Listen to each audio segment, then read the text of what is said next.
Hey guys, welcome to my channel. My name is Atif Iqbal. जैसे कि आप जानते हैं, काफ़ी लोगों का ये कहना होता है कि मैं मुसलमान नहीं हूँ। तो मैंने ऑलरेडी उनको मुसलमान होने का प्रूफ दे दिया है। बाय द वे, ये वीडियो एक रिएक्शन वीडियो है, पर ये वीडियो मैं इंटायरली डेडिकेट करना चाहता हूँ फारूक को, जिस जो चैनल रन करता है पाकिस्तानी रिएक्ट, उसके लिए मैं ये वीडियो बना रहा हूँ सच में, और अपनी जनता के लिए, या उसको जो फॉलो करते हैं उसके लिए, जो उसके हर चीज़ को डिफेंड करते हैं। तो फारूक साहब ने कितनी बार अपने ट्विटर पे ये लिखा है, इंडिया रेपिस्तान है, इंडिया रेपिस्तान है। तो ये एक ट्वीट मैं आपको दिखाना चाहता हूँ जहाँ पे उसने लिखा था, पर उसने कितनी बार बाद में कहा कि हमने कॉन्टेक्स्ट नहीं दिया। तो मैं आपको कॉन्टेक्स्ट भी दिखाता हूँ। ये उसने ट्वीट बोला था, ये उसका कॉन्टेक्स्ट है। यहाँ पे किसी ने एक ट्वीट करा और उसने कहा कि मेरे हाथ से फ़ोन स्लिप कर गया और बाई मिस्टेकली रेप लिखा गया, पाकिस्तान से रिलेटेड था, और वो ट्वीट हो गया। पर आप अगर एंड में देखोगे तो आपको ये पता चलेगा कि एंड में लिखा हुआ है कि फिर पुलिस ने जाके उनको नॉक नॉक किया, उन पर एक्शन लिया गया जिन्होंने ये बाई मिस्टेकली राइट किया था, ट्वीट किया था। मैं आपसे एक चीज़ ये कहना चाहता हूँ कि उस इंडिया के बंदे ने लिखा, चलो मान लो पर्पसली लिखा हो, पुलिस ने एक्शन लिया उस पर, चलो लिया। फारूक, तुमने सारे इंडिया को रेपिस्तान कह दिया, किसी एक इंसान के गलती की वजह से पूरे इंडिया को रेपिस्तान कह दिया, तो तुम पे एक्शन कौन लेगा भाई मेरे? कौन लेगा? और मैं पूरी कोशिश कर रहा हूं तुम पे एक्शन लेने की, चाहे मुझे सारे गवर्नमेंट को इंक्लूड करना हो, भले मुझे 1000 ट्वीट करने पड़े, पर मैं एक्शन लूंगा तुम्हारे लिए, और लूंगा, बिल्कुल लूंगा। तो अब मैंने आपको कॉन्टेक्स्ट समझा दिया कि इन्होंने बोला कि उस बंदे ने ऐसा ऐसा किया, बाई मिस्टेकनली टाइप हो गया, पुलिस ने उसको नॉक किया, उस पर एक्शन लिया गया। फारूक ने क्या करा? फारूक हमेशा कहता है मैं पब्लिक फिगर हूं, मुझे बहुत सारे लोग फॉलो करते हैं, आई एम ए सेलिब्रिटी। तो भाई, अगर तुम पब्लिक फिगर हो तो तुम्हारा काम है लोगों में अवेयरनेस लाना, लोगों के अंदर बदलाव लाना, ये बच्चों वाली हरकतें करना, इमेच्योर तरीके से बिहेव करना, जैसे बच्चे बिहेव करते हैं कि तूने तूने मुझे मारा, मैं तुझे मारूंगा, तेरे पास एक चॉकलेट है, मेरे पास दो चॉकलेट है, ऐसे बिहेव करता है क्या कोई? इतना इमेच्योर। अगर मान लो उस बंदे ने गलती करी भी, तो उसमें तुम कुछ और ट्वीट कर सकते थे कि देखो ये कैसे लोग हैं, पर स्टिल आई एम हैप्पी कि उन्होंने पुलिस ने एक्शन लिया इस पे। पर मैं वही कहना चाह रहा हूँ, ये फिर भी इंडिया, यहाँ पे एक्शन लिया गया। तुमने फालतू की चीज बोली, तुमने उस पर कोई एक्शन नहीं लिया। मैं तुम पे एक्शन लूंगा, मेरे लोग तुम पे एक्शन लेंगे, और इंडियन गवर्नमेंट तुम पे एक्शन लेगी, ये मैं 100% गारंटी करता हूँ। 110% मैं गारंटी करता हूँ। मैं तब तक शांत नहीं बैठूंगा जब तक कि तुम पे कोई एक्शन नहीं लिया जाएगा। फिर फारूक ने बाद में यूट्यूब भी अपलोड करा वीडियो, मेरे वीडियो डालने के बाद। तो वीडियो में ये बोलता है कि जो जो मैंने ट्वीट करा है मैं आज भी स्टैंड करता हूं, यानी कि ये कह रहा है कि जो चीजें लिखी हैं मैंने, वो गलत नहीं है, मैं उस पर आज भी खड़ा हूं। तो ये इतना बड़ा बेशरम इंसान है, ये बोल सकता था कि हाँ यार, मैंने उस कॉन्टेक्स्ट में लिखा था, पर फिर भी मेरा वो लिखना सही नहीं था, वो गलत था। मैं अपोलोजाइज करता, मैं I am very guilty for that, sorry नहीं बोलता, यही बोल देता कि आई एम गिल्टी, नहीं करना चाहिए मुझे ऐसा। पर उसने ये बोला कि हाँ, जो मैंने ट्वीट लिखा है मैं उस पर खड़ा हूं आज भी। मतलब तुम कॉन्टेक्स्ट के नाम पे भी चप्पल भिगा के सामने वाले को मारोगे और बर्दाश्त कर लेंगे लोग? ऐसा नहीं होगा भाई, ऐसा बिल्कुल नहीं होगा। तुमने कॉन्टेक्स्ट की बात करी थी ना। दूसरा ट्वीट आप देखो जहां पे भाई साहब ये कह रहे हैं कि एक और लड़की थी जो कि पाकिस्तान के किसी T20 को सपोर्ट कर रही थी, व्हाटएवर, इट डजंट मैटर, है ना। इसमें इसने क्या लिखा कि अच्छा, अभी तक तुम्हें इंडिया के लोगों से रेप थ्रेट आई नहीं है, बहुत जल्द आने वाले हैं। ये क्या था भाई? तुम्हारा कॉन्टेक्स्ट इतना गंदा कॉन्टेक्स्ट, और ये रिस्पॉन्ड, ये हो तुम पब्लिक फिगर। और तुम्हें जैसे 12 13 14 साल के लड़के लड़कियां फॉलो करते हैं, वो है तुम्हारे फॉलोअर्स। अरे तुम्हारी तो जिम्मेदारी होनी चाहिए, तुम्हें उनको कुछ अच्छा सिखाने का, एक जिम्मेदारी होनी चाहिए कि उनको एक सही रास्ते पे ले जाने का। Be a better person for them dude. तुम्हारी ऑडियंस 14, जैसे प्यूडी, जैसे वो है ना अपना क्या कहते हैं यार, लोगन पॉल जो भी हैं, इनके ज़्यादातर इन जो फॉलोअर्स होते हैं 15 13 14 साल के लड़के लड़कियां होते हैं, इसके सेम है। तुम्हारी ऑडियंस उतनी मेच्योर एंड डेवलप एजुकेटेड नहीं है, वो स्कूल जाते हैं यार, 9th 10th 7th में स्कूल में जाते हैं। तुम्हारी जिम्मेदारी होनी चाहिए उनको एक सही रास्ते पे लेके जाने के लिए। अगर कोई चीज़ गलत दिख रही है तो तुम उसको करेक्ट करके वहां पे डालो। तुम उल्टा फालतू की हरकतें कर रहे हो, इतना वल्गर, मतलब वल्गर वर्डों का इस्तेमाल जो। और तुम कैसे इंसान हो यार, जब तुम क्रिटिसाइज करते हो इंडिया को, तुम कहते हो कि इट्स अ कंस्ट्रक्टिव क्रिटिसिज्म, मैं इंडिया का भला सोचता हूँ, फिर वही इंडिया के लोग जब अपना ओपिनियन तुम्हारे वीडियो पे रखते, तुम क्या करते हो? उनको ब्लॉक कर देते हो, उनके कमेंट्स डिलीट कर देते हो अपने। और फिर जब हद से ज़्यादा हो जाता है, जब तुम डिलीट नहीं कर पाते, तो तुम क्या करते हो? अपने कमेंट सेक्शन को ऑफ कर देते हो। ये है तुम्हारा दोगलापन। Is that your double standard? कि तुम बोलो तो क्रिटिसिज्म, हम बोले तो भाई दोगलापन? वाह वाह वाह। एनीवे, छोड़ो वो सब बातें। इसको कॉन्टेक्स्ट चाहिए था, मैंने कॉन्टेक्स्ट भी थोप दिया यहाँ पे। एनीवे, मैं रुकूंगा नहीं। इसने ये बोला था कि इंडिया बहुत जल्दी टॉप प्रोड्यूसर ऑफ वर्ल्ड में आने वाला है रेपिस्तान में।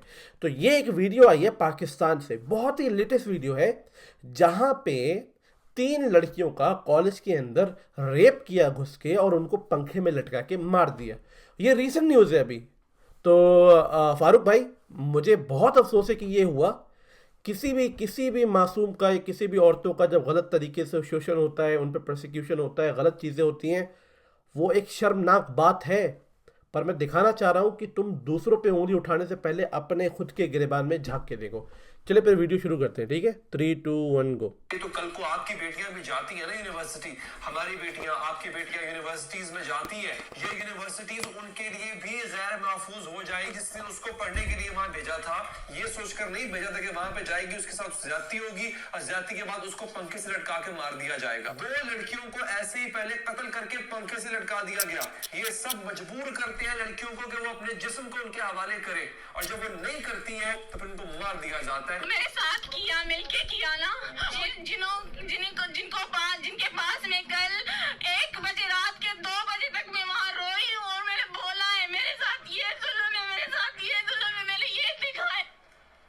वो डायरेक्टर मुस्तफा राजपूत के कहने पर मुझे कर रही थी, कत्ल करने की कोशिश कर रही, कत्ल करवाने की कोशिश कर, वो बार बार ही बोले थे हम आपको। नमस्कार दोस्तों, स्वागत है आपका हिंदुस्तानी स्पेशल एचडी के। देख रहे हो फारूक? दोस्तों, पाकिस्तान के अंदर देखो देखो गरीबी देखो। इतनी ज्यादा बढ़ चुकी है कि वहाँ की जनता अब बिल्कुल भी सेफ अपने को नहीं फील कर रही है। दोस्तों, यहाँ तक कि वहाँ के कॉलेज और यूनिवर्सिटी में भी लड़कियों को हरास करके उनका रेप करने के बाद उनको पंखे से लटका दिया गया है।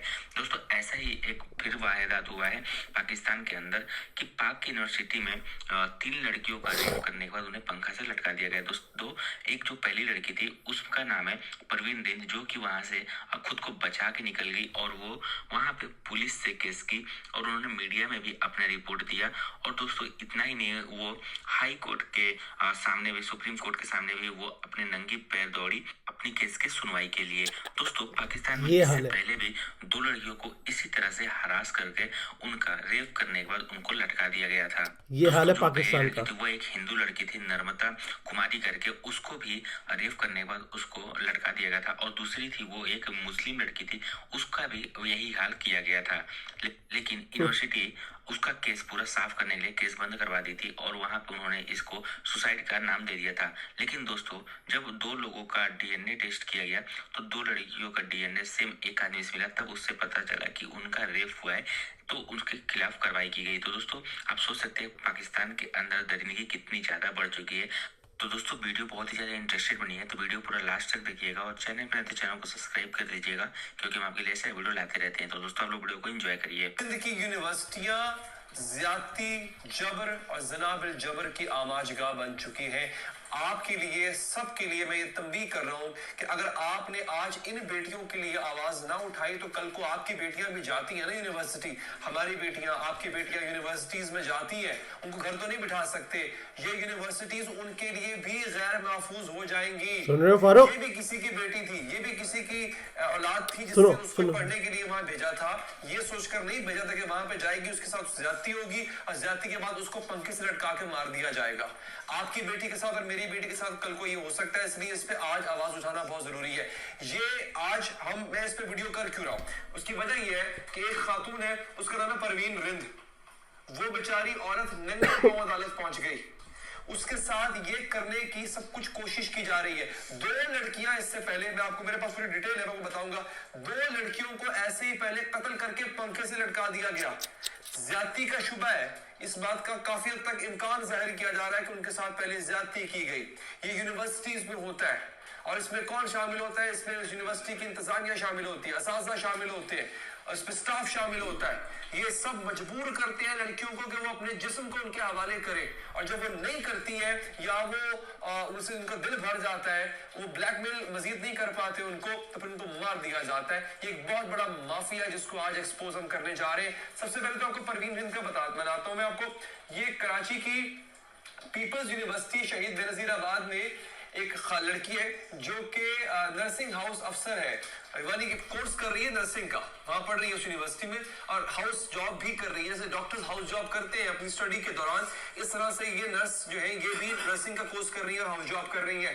अच्छा, सिंध हाई कोर्ट में उनका केस लगता है और उन्होंने ये बताया कि जनाब परवीन हिंद ने कहा कि इनके कमरे में 3 खवातीन दाखिल होती हैं, तशद्दुद करती हैं, घसीटती हैं, पूरी यूनिवर्सिटी के सामने मारती हैं। वजह उसकी ये थी कि वो यूनिवर्सिटी मैनेजमेंट चाहती है कि जिस तरह से जो वहां के मैनेजमेंट चाहती है कि ये अपने आप को, अपने जिस्म को हमारे सामने पेश करें, लेकिन इस लड़की ने इनकार कर दिया। हर लड़की में इतनी हिम्मत नहीं होती है कि वो मीडिया पर आ जाए, हर लड़की में इतनी हिम्मत नहीं होती है कि वो वहां की मैनेजमेंट को फेस कर सके। बाज लड़कियां उस प्रेशर में आ जाती होती हैं, बाज बच्चियां घर से आई होती हैं और उनको ये डर होता है कि अगर हमने ये बात बता दी, शिकायत लगा दी घर वालों को, तो हमारी पढ़ाई रुकवा देंगे। और ऐसा होता है, वो इस डर के मारे वो बताती नहीं है, वो मुसलसल हरासा हो रही होती है। तो इस खातून की हिम्मत को सलाम है कि ये सामने आई। एक नम्रता कुमारी का और एक और नौशीन काजमी का, ये 2 खवातीन थी। इन दोनों की लाशें इनके हॉस्टल के कमरे से मिली थी, पंखे से लटके हुए मिली थी इनकी लाशें। इनके साथ क्या हुआ था? इंतजामिया ने कहा, यूनिवर्सिटी इंतजामिया ने कहा जनाब कि इन्होंने खुदकुशी की है। अब पता क्या चला, यहाँ पे द न्यूज, इंटरनेशनल न्यूज जो है, ये 12 फरवरी की खबर है जो कि रिपोर्ट कर रहा है, वो ये कह रहा है कि common suspect involved in death of doctor Nimrata and doctor Naushin, दोनों खवातीन के डीएनए सैंपल लिए गए और वो मैच हुए एक ही बंदे से। अब यहाँ पे ये वो मकाम है कि जहां पे आप अपना सर पकड़ के बैठ जाते हैं कि ये हो क्या रहा है इस मुल्क में, सिंध की यूनिवर्सिटीज में हो क्या रहा है। दोनों कत्लों की वारदात बिल्कुल मुख्तलिफ है, जगह मुख्तलिफ, साल मुख्तलिफ और डीएनए एक बंदे का मैच कर रहा है। मेरे साथ किया, मिलके किया ना, मुझे पेरेंट के साथ मिलने नहीं दिया जा रहा था, मेरे रूम में किसी को छोड़ा नहीं जा रहा था, मुझे रूम बंद करके मारा गया। अभी जो मुझे बार विंग्स में मारा, सारी हॉस्टल देख रही थी, किसी ने कुछ भी उनको नहीं बोला। सारी क्या मुतालबा करेंगे आप? मैं यही मुतालबा करूंगी, हमारी FIR दर्ज हो, हम तभी यहाँ से उठेंगे, हम ऐसे नहीं उठेंगे। जिनके पास में कल 1 बजे रात के 2 बजे तक मैं वहाँ रोई हूँ और मैंने बोला है मेरे साथ ये जुल्म है, मेरे साथ ये जुल्म है, मैंने ये दिखाया है, उन्होंने भगा के मुझे लौटा दिया। पुलिस को जो बयान दिया था कि कुछ खवातीन ने आप पर तशद्दुद किया था, वो खवातीन कौन थी? उनकी आपसे कोई दुश्मनी थी या फिर किसके कहने पर उन्होंने ऐसा किया, आपको कुछ अंदाजा हो? वो डायरेक्टर मुस्तफा राजपूत के कहने पर मुझे कर रही थी, कत्ल करने की कोशिश कर रही थी और मैं अपने रूम में बैठी थी। ये बताओ, चाय पी रही है क्या? गधी औरत है यार ये। रूम में बैठी थी, अचानक से आके उन्होंने दरवाजा लॉक किया और उसके बाद मेरा गला दबाया, मुझ पे तशद्दुद किया। तो मैं रो के और चिल्ला के मैं उनसे पूछ रही थी मुझे क्यों मारा जा रहा है, मुझे क्यों मारा जा रहा। उन्होंने मेरी सांस बंद कर दी, मेरा मुंह बंद कर दिया। जब मैं उनको छुड़वा के मैं भागने लगी और मैं अपने वालिदैन से कांटेक्ट करने लगी तो वो मुझे घसीटते हुए मुझसे मोबाइल छीनी और मुझे कांटेक्ट नहीं करने दिया जा रहा था और ऊपर से दीवारों पे मारा जा रहा था। जब मैं बाहर की तरफ भागने लगी तो मुझे बाहर विंग में मारा गया, मुझे दीवारों पे मारा गया। डॉक्टर परवीन, ये जिन्होंने आप पर इतना ये तशद्दुद किया वो कौन थी? वो वार्डन थी, फरीन और आतिका, ये दोनों वार्डन थी। नहीं, ये हॉस्टल की वार्डन आप पे तशद्दुद करती रही? जी, वार्डन तशद्दुद करती रही। चाय पियो बेवकूफ। मुस्तफा राजपूत के कहने पर। डॉक्टर परवीन, मैं कुछ समझना चाहती हूँ, किसके कहने पर? मुस्तफा राजपूत के कहने पर। मुस्तफा राजपूत कौन है? मुझे बार डायरेक्टर है वो। अच्छा, डॉक्टर गुलाम मुस्तफा जो है उनकी आप बात कर रही है, जो डायरेक्टर हैं। अच्छा, मुझे पता है जो डायरेक्टर हैं, मतलब उनका ताल्लुक है उनकी सलाम दुआ बहुत अच्छी है, या वो भी जाहिर बात है वो डायरेक्टर थे तो वो भी अपनी जॉब के हाथों मजबूर होके आप पे तशद्दुद करे थे। बहरहाल बनता नहीं था वार्डन्स का आप पे साथ तशद्दुद करना। आपको क्या समझ आई ये पूरी बात, और डायरेक्टर साहब आपसे क्या चाहते थे? वो डायरेक्टर मुझे बार बार हरासमेंट कर रहे थे, वक्ता से वक्ता मुझे हरासमेंट कर रहे थे, जिनसी हरासमेंट कर रहे थे। क्या कहते क्या थे? वो कहते क्या थे कि अगर आप उनकी बात मान लेंगी और अगर आप बात नहीं मानेंगी तो क्या करेंगे, इम्तिहान में आपको फेल करवा देंगे या आपको यूनिवर्सिटी से निकलवा देंगे, इस किस्म की धमकियां भी देते थे। कत्ल करवाने की कोशिश कर, वो बार बार यही बोले थे हम आपको कत्ल करवाएंगे अगर आपने हमारी बात नहीं मानी, और आपने अगर हमारी बात आउट की तो हम आपको कत्ल करवाएंगे। खवातीन पहले मिलकर एक जद्दोजहद कर रही थी, सारी खवातीन कत्ल इज्जत की बात ये करती चूतिया थी। चाय पी रहा है, अच्छा, तो इज्जत की डेफिनेशन भी सेम हुआ बात तो करती कर ले थी। बहन के चाहे टके। शहरी इलाके की औरत हो, गाँव की औरत हो, पढ़ी लिखी हो, अनपढ़ हो, इज्जत का कुछ मतलब होता था जिसमें वजूद की भी बात होती थी। मुझे इस टॉपिक पे बात करने के अल्फाज भी चुनने पड़ रहे हैं कि हम इज्जत को वजूद से मिला दिया करते थे। अब वजूद से ज्यादा अफकार की बात हो रही है, और उसमें दो तरह की स्कूल ऑफ थॉट बन गए हैं। एक वो है जो कि अभी हम 8 मार्च में देखेंगे कि एक नया तरीका जनई है। ये सारी चीजें हमेशा से चल रही थी, लेकिन पहले वो कहीं एक अलग अंदाज में सामने आ रही थी। अब वो खुलकर जिस तरह सामने आ रही हैं, और एक कंफ्यूजन भी पैदा हो रही है कि आया वो और वो जो रिवायती औरत है ये एक ही सोच रखती है, या वो और रिवायती औरत अलग अलग है। मेरी तो कोशिश भी ये है और दुआ भी ये है कि अल्लाह करे कि जो भी है, जो भी उनकी सोच है वो, और जितने वो लेफ्ट विंग और राइट विंग और तरह तरह के अल्फाज हैं, वो सब मिलकर बात करें, क्योंकि बात सिर्फ औरत की चीज है। औरत के लिए जब हम बात करें तो उसमें ये सारी चीजें बिल्कुल नजरअंदाज कर दें कि वो पढ़ी है, अनपढ़ है, गाँव की है, शहर की है। औरत की डेफिनेशन इज्जत की नहीं बताई जाएगी ना, ये कंफ्यूजन रहेंगी। हमने देखा कि हम कभी हिजाब पर आ जाते हैं, कभी नकाब पर आ जाते हैं, कभी हम और उसको मजीद डिफाइन करते हैं। ये कभी हमारा एजेंडा रहा नहीं। असल में ये तब्दील, ये सोच पैदा करके, जैसे हमारे मजहब में फिरके बने ना, इस तरह यहाँ से फिरके बनाए जा रहे हैं कि ये इस तरह के लिबास में ऐसी है, इस तरह के लिबास में ऐसी है। मैं सबसे इसका क्या मतलब है? और डीएनए जब मैच कर रहा होता है तो ये डीएनए लिया कहां से जाता है? इसको मेडिकल स्टूडेंट्स ज्यादा बता सकते हैं बेहतर, जिसको विस्केस्रा कहते हैं। ये एक मतलब मैं इसको उस टर्म में कहूंगा कि यहाँ पे शुबा ये जाहिर किया जाता है कि इन लड़कियों के साथ ज्यादती की गई, इन लड़कियों के साथ जबर किया गया, ज्यादती की गई, और फिर उस हिस्से से, उस जिस्म के उस खास हिस्से से जो है वो डीएनए ले लिया जाता है, और वो डीएनए मैच कर रहे हैं एक शख्स से। ये बेसिकली यहाँ पे जो लंदन यूनिवर्सिटी जाम शुरू है उनके एनालिसिस के मुताबिक the DNA found on Kazmi has matched with that of Nimrata Chandani, यानी इसमें इन्वॉल्वमेंट शामिल हो रही है एक बंदे की।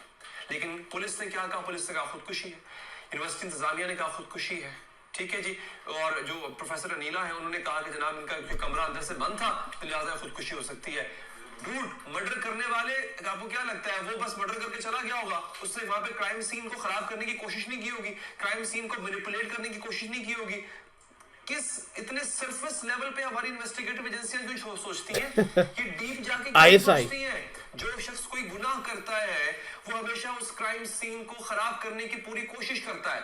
तो आप सरफेस लेवल पे जाहिरी चीजें देख के आप कोई नतीजा अखज नहीं कर लेते, लेकिन इन्होंने फाइल बंद करने के लिए, फाइल दाखिले दफ्तर करने के लिए इन्होंने ठप्पा लगा दिया कि ये खुदकुशी थी और मामला खत्म हो गया। नहीं हुआ ये कि इनके लवाहिकीन तो मुसलसल आवाज उठा रहे हैं। अब हो सकता है कि अगर इनमें वही हिम्मत इन बच्चियों में होती या इनके वो हालात होते कि जैसे इस वक्त जो है परवीन रिंद के हैं, परवीन रिंद तो सामने आ गई ना, इन बेचारियों को तो जान चली गई, इन बेचारियों को तो मौका भी नहीं मिला कि ये सामने आ सके, लेकिन ये लड़की, ये बच्ची तो वीडियो ऑलरेडी ओवर हो गई है।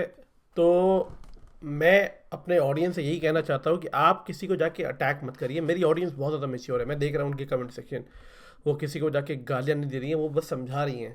फारूक, मैं भाई तुम पे एक्यूज़ नहीं करना चाहता। मैं देखो, मैं मानता हूँ कि तुम 30-35 साल के हो, पर तुम्हारे अंदर दिमाग जो है 10-15 साल का है, ये सच बात है।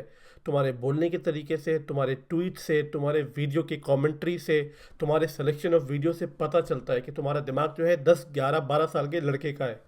और इससे मुझे कोई बुराई नहीं है। इसीलिए मैं तुमसे रिक्वेस्ट कर रहा हूँ कि तुम पहले अगर किसी और कंट्री या मुल्क पे उंगली उठाओ, तुम अपने कंट्री के अंदर देखो। देखो क्या हुआ है अभी, ये इसी महीने की बात है भाई।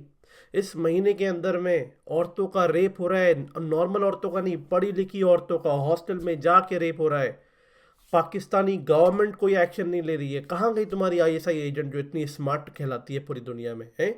और तुम्हारे देखो न्यूज़ रिपोर्टर दोनों बैठ के चाय पी रहे हैं। मुझे इतना गुस्सा आ रहा था कि आप उससे बात कर रहे हो जो ऑलरेडी सफ़र कर रहा है और आप चाय पी रहे हो। Are you out of your mind? मैं वही दिखाना चाह रहा हूँ, न्यूज़ रिपोर्टर शिट है इनका, गवर्नमेंट इनकी शट है, आवाम इनकी चूतिया है, और इनके अंदर जो एजुकेशन इंस्टीट्यूशन है वो तो और भी शट है। और ये भाई साहब कहते हैं कि इंडिया जो है रेप में सबसे टॉप प्रोड्यूसर होने वाला है। फारूक भाई थोड़ी सच्चाई की तरफ रुख करिए, ठीक है? और कब तक तन्मय भट्ट की वीडियो पे रिएक्शन दोगे यार? कभी सच्चाई पे भी तो रिएक्शन दे दो। चलो मैं कह रहा हूँ यूट्यूब पे रिएक्शन मत दो, ट्वीट ही कर दो, ट्वीट कर दो कि भाई देखो यार, देखो इन औरतों को ज़रूरत है तुम्हारी यार, तुम्हारे मुल्क की ज़रूरत है तुम्हारी। इतने जो तुम कहते हो you are a public figure, use करो उस पब्लिक फिगर के एक अच्छे कॉज का, एक अच्छी शुरुआत का यूज़ करो यार। उस एक सही डायरेक्शन में उसका इस्तेमाल करो। मैं नहीं कह रहा कि तुम रिएक्शन दो, तुम वही गानों वानों पर रिएक्शन दो, गाली वाली रोस्ट वोस्ट अंड भंड शंड चीज़ों पर रिएक्शन दो, कोई मना नहीं कर रहा है। That is your motive, that is your entertainment, वही तुम्हारी ऑडियंस है। पर बाकी जो प्लेटफॉर्म है तुम्हारा, इंस्टाग्राम है जहाँ पे तुमने मुझे ब्लॉक किया हुआ है, तुम्हारा ट्विटर है, बाकी जगह वहाँ पे इन सारी चीज़ों को प्रमोट करो। मैं तुम्हारा कोई बुरा नहीं चाहता हूँ, पर मैं चाहता हूँ कि जो तुमने गलतियाँ करी हैं, मैं जानता हूँ कि तुम उसके लिए माफ़ी नहीं मांगोगे, पर अब एक सही इश्यूज़ को हाईलाइट करना शुरू करो। जैसे कि आपने ऑलरेडी देखा है कि ये पाकिस्तान की बहुत ही लेटेस्ट न्यूज़ थी, बहुत ही घबराने वाली दर्दनाक न्यूज़ थी, क्योंकि जिसके साथ ऑलरेडी हुआ है वो तो सफ़र कर ही रहा है, पर साथ में सारा इंस्टीट्यूशन, सारी बैकबोन, आपकी जो पॉलिटिशियंस हैं, आपका जो न्यूज़ मीडिया है, कोई भी उस लेवल पे अंडरस्टैंडिंग पे नहीं है कि जो विक्टिम है उसको सपोर्ट किया जा सके, ठीक है? वो एक इंसान जो वीडियो बना रहा था वो मुझे थोड़ा बहुत ठीक लग रहा था, पर ये लोग बहुत रेयर है पाकिस्तान के अंदर, बहुत रेयर। और फारूक भाई कहते हैं कि Pakistan is a very highly मतलब एनीवे छोड़ो यार, क्या ही बोलो उसके बारे में। Alright, I will see you in my next video. Take